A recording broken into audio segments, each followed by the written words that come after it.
Je suis Jules Quérault, bouillantais. Et puis j'ai travaillé à la centrale dans les années 70 jusqu'à 2010. Bouillante. Cette petite bourgade de la Côte-sous-le-Vent en Guadeloupe porte bien son nom. On y trouve des sources d'eau chaude aux vertus bien connues des habitants de l'île. Aujourd'hui, Bouillante est le siège de la première centrale géothermique de toutes les îles Caraïbes.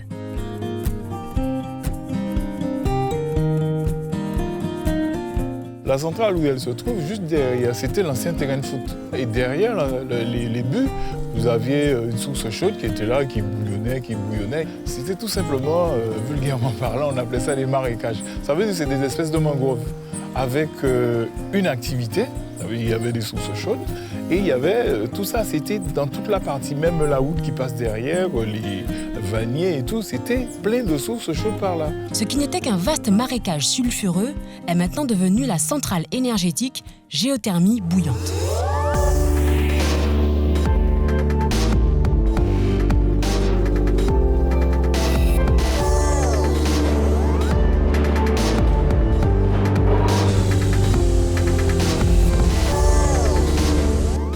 C'est principalement BRGM qui, dès les années 60, a commencé à faire des études pour comprendre, caractériser, définir un potentiel géothermique en Guadeloupe.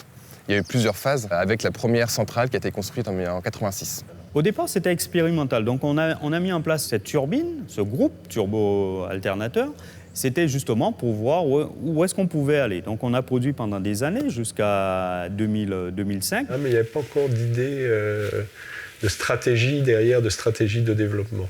Ça, c'est quelque chose qui est venu plus tard, en 2006. C'est venu avec la mise en service de Bouillante 2, où en fait, et le coût de l'énergie qui augmentait, et la fin des énergies fossiles qui se profilait. Donc on était dans un contexte où on cherchait à développer des énergies renouvelables. Le fait d'avoir découvert 2 autres puits là-haut, avec un débit vapeur suffisant, donc ils ont dit on va mettre en place la deuxième turbine de 11 MW quand même. Mais le défi qu'il y a eu avec Géothermie Canet-Lambouille, c'est de faire de la centrale une exploitation et que ça produit de l'électricité à partir de la géothermie, et ça a été une réussite. Et la réussite qui a été, elle a été constatée en 1998, et c'est de là que la décision du conseil d'administration de Géothermie Bouillante a décidé de dire nous allons faire 2 forages sur la plateforme de BO4. Et ces 2 forages qui ont été faits ont été une réussite totale en 2000 et qui a permis d'avoir 2 forages très productifs pour la construction de B2.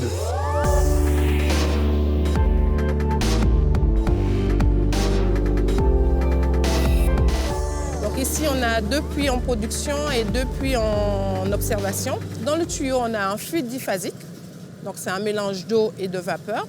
Arrivé en tête de puits, ce fluide il est à 169 degrés. Donc ça traverse des vannes et on peut comparer ça à des robinets.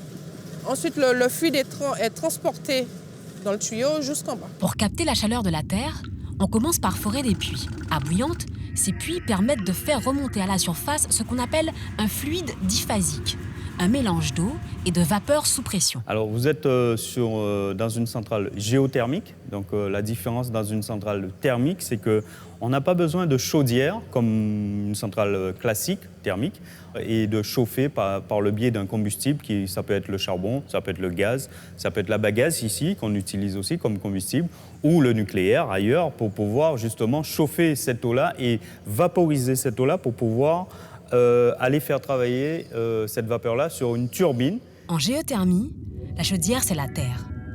Une fois remonté à la surface, le fluide diphasique est envoyé au séparateur. Comme son nom l'indique, on y sépare la vapeur de l'eau.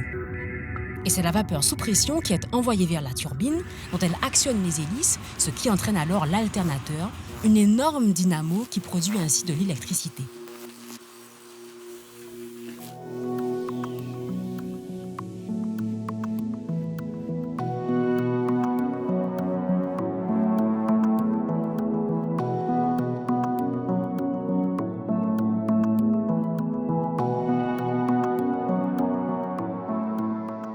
Une fois sortie de la turbine, la vapeur d'eau est envoyée au condenseur où elle est refroidie avec de l'eau de mer, puis renvoyée dans la baie à une température inférieure à 45 degrés, comme le prévoit la réglementation. L'eau issue du séparateur est quant à elle réinjectée directement dans le réservoir.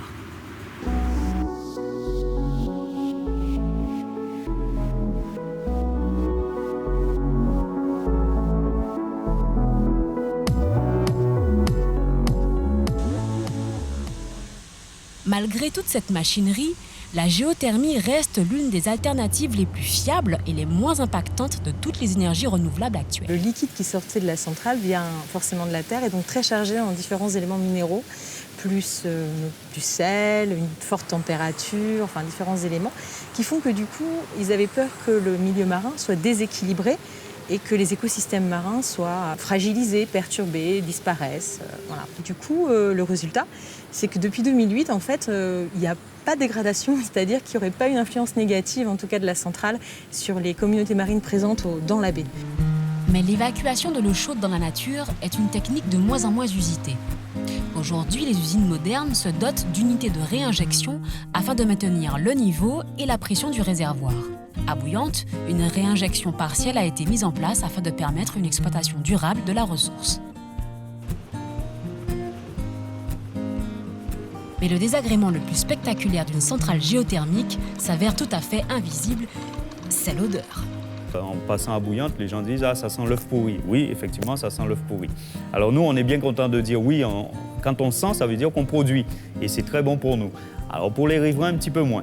Pour répondre à ce désagrément, Géothermie Bouillante a récemment mis en place un système d'oxydation thermique pour limiter les émanations désagréables.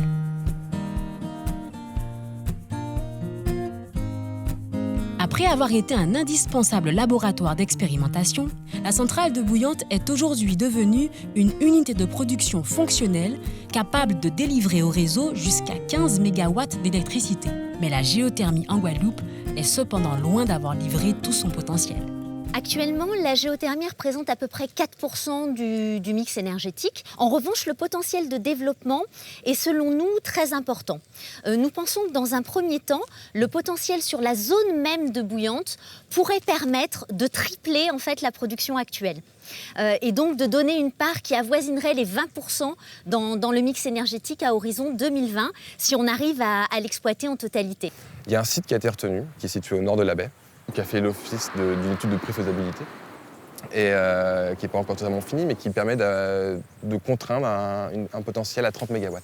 Tout le long de l'arc antillais, d'autres projets d'exploitation de réservoirs géothermiques sont en cours de développement. Si la Dominique est déjà bien avancée, Saint-Kitts-et-Nevis prévoit aussi la construction d'une centrale et d'autres programmes exploratoires sont menés à Montserrat, à Sainte-Lucie, à la Martinique et ailleurs. Donc on savait quand même qu'il y avait ces potentiels dans les îles voisines de la Caraïbe. Dès le départ, l'idée, ça a été de continuer à développer Bouillante, mais aussi de développer dans les îles qui étaient les plus proches de nous, c'est-à-dire la Dominique et Sainte-Lucie pour la Martinique.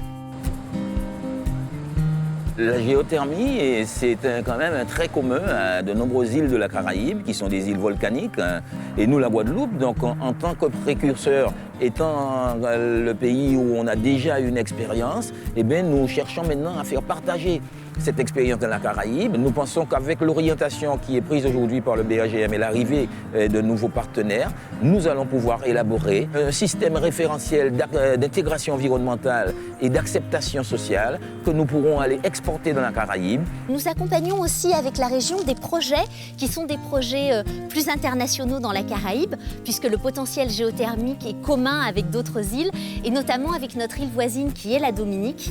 Et un projet actuel pourrait permettre, s'il arrive à son terme, de vraiment augmenter tellement la part de géothermie qu'elle pourrait représenter la principale énergie renouvelable, mais aussi jusqu'à 1/3 de notre mix énergétique. Donc vous voyez que les potentiels de développement sont très importants en matière de géothermie. C'est une énergie auquel on croit beaucoup en Guadeloupe.